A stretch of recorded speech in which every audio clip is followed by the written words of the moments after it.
ஸ்ரீவைகுண்டம் அணைக்கட்டில் இருக்கோம். இப்பொழுது இங்க வந்து 26,000 கனஅடி தண்ணி வந்து வந்துட்டு இருக்கு. அதுல இருந்து வெளியேற்றிட்டு இருக்கோம்.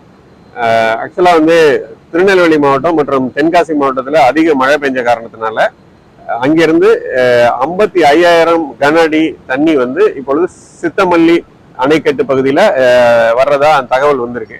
அந்த தண்ணி நம்ம தூத்துக்குடி மாவட்டத்தினுடைய பகுதிக்கு வந்து சேர்றதுக்கு, மருதூர் அணைக்கட்டு வந்து சேர்றதுக்கு இன்றும் வந்து ஒரு 3 to 4 மணி நேரம் ஆகும். அப்படி வர்ற பொழுது அதுக்கு பிறகு இங்க ஸ்ரீவைகுண்டம் வர்றதுக்கு ஒரு 5 மணி நேரம் ஆகும். ஒட்டுமொத்தமான இந்த நேரத்துக்குள்ள அப்ப வர்றப்ப நம்மளுக்கு அதோட சேர்த்து சித்தாறு அப்படின்னு சொல்லக்கூடிய குற்றாலம் பகுதியிலிருந்து வரக்கூடிய சித்தாறு பகுதியிலிருந்தும் ஒரு 20,000 கன அடி தண்ணி நம்மளுக்கு வர்றதுக்கு வாய்ப்பு இருக்கு. எனவே அங்கிருந்து வரக்கூடிய சர்ஃபேஸ் ரன் ஆஃப் எல்லாம் சேர்த்தோம்னா ஒரு 70,000 கன அடிக்கு மேல தண்ணி வந்து நம்ம தாமிரபரணி ஆற்றுல தூத்துக்குடி மாவட்டத்துல வருவதற்கான வாய்ப்புகள் அதிகமா இருக்கு. எனவே வந்து இது ரொம்ப